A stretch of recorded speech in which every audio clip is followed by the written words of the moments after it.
3 people were shot and killed there. 10 were injured. Now this story leads Police Minister Senzo Mchunu has sent his condolences to the family of the 17 people who were brutally murdered in Lusikisiki in the Eastern Cape. We're tracking breaking news in South Africa. At least 11 people are dead, including 3 children, in a mass shooting. The mass shooting 6 days, but there's 12 no arrests yet. Police have detained a man while 4 people killed his night after launching.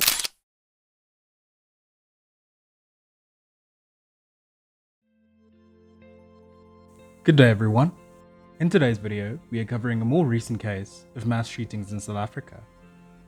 I previously made a video on the notorious Witwolf killer from Pretoria.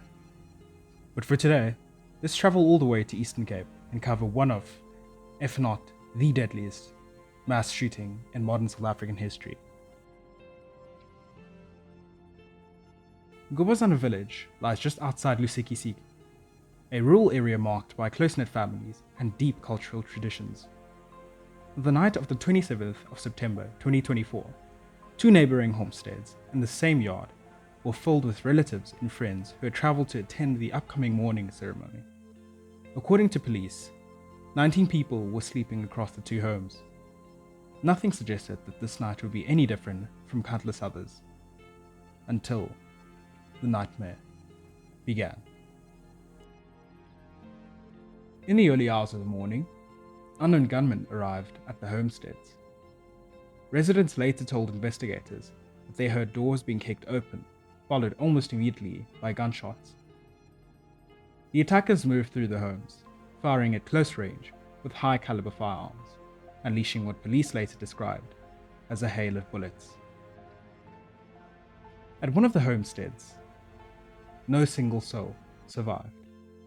At the second home, however, 6 people lived through the attack. 4 women, 1 man, and a 2-month-old baby.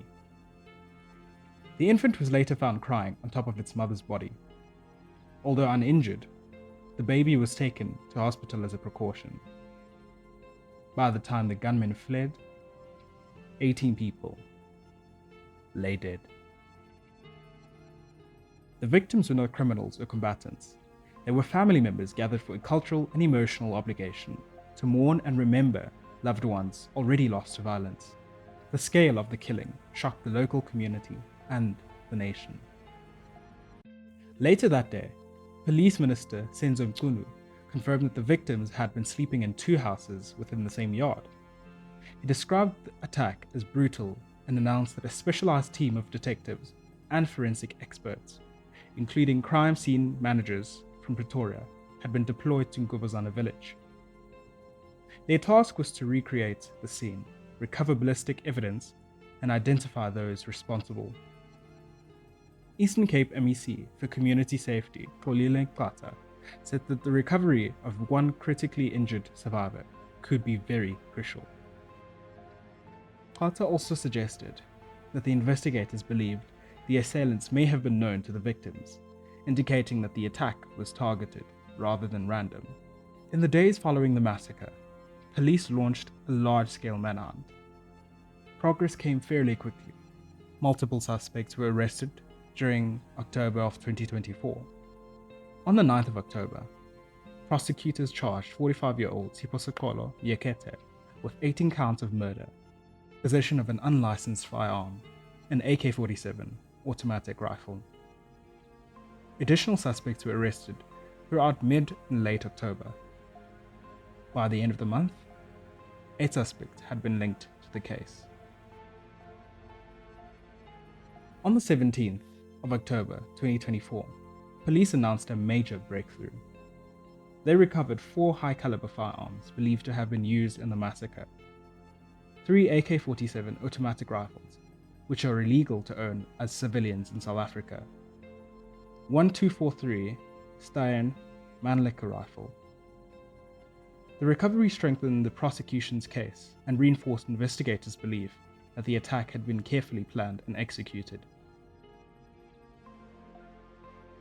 Initially, the motive behind the killings were unclear. However, as court proceedings began in 2025, testimonies revealed that the massacre may have been connected to a drug-related turf war and long-standing local disputes. According to evidence presented in court, the attack may have been triggered by the earlier killing of a suspect's nephew days before the massacre. What began as a retaliation escalated into one of the deadliest mass shootings in the province's history. Now, you would expect the story to end here. However, just over a week later, Godini village would experience a massacre. On the 6th of October 2024, at approximately 10:45, members of the Community Policing Forum, or CPF, gathered at a secondary school in Godini village. They were preparing to begin their night patrols, routine work in the area which was plagued by crime and stock theft. Then, according to police, at least 8 armed men approached. They were carrying rifles and handguns, and without warning, the attackers opened fire on the group. By the time the shooting ended, 6 CPF members were dead. 4 others were seriously injured and rushed to the hospital. The suspects fled the scene, disappearing into the surrounding rural landscape. A manhunt was launched, but in the immediate aftermath, no arrests were announced. The Lusikisiki and Godini shootings left behind more than crime scenes and court cases. They tore through the social fabric of 2 rural Eastern Cape communities.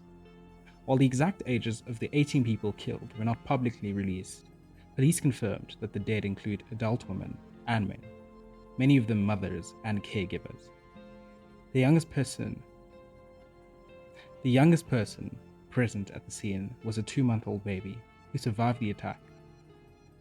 The oldest were some adults, some reportedly middle-aged and older, underscoring how the violence did not discriminate by age. It erased entire family lines in a single night. In Godini, the victims were all adult Community Policing Forum members, men and women who had volunteered to protect their community. Though no children were involved, the attack struck at something just as fundamental: the sense that ordinary citizens could stand together to keep their neighborhoods safe. Across both incidents, the emotional aftermath was very profound.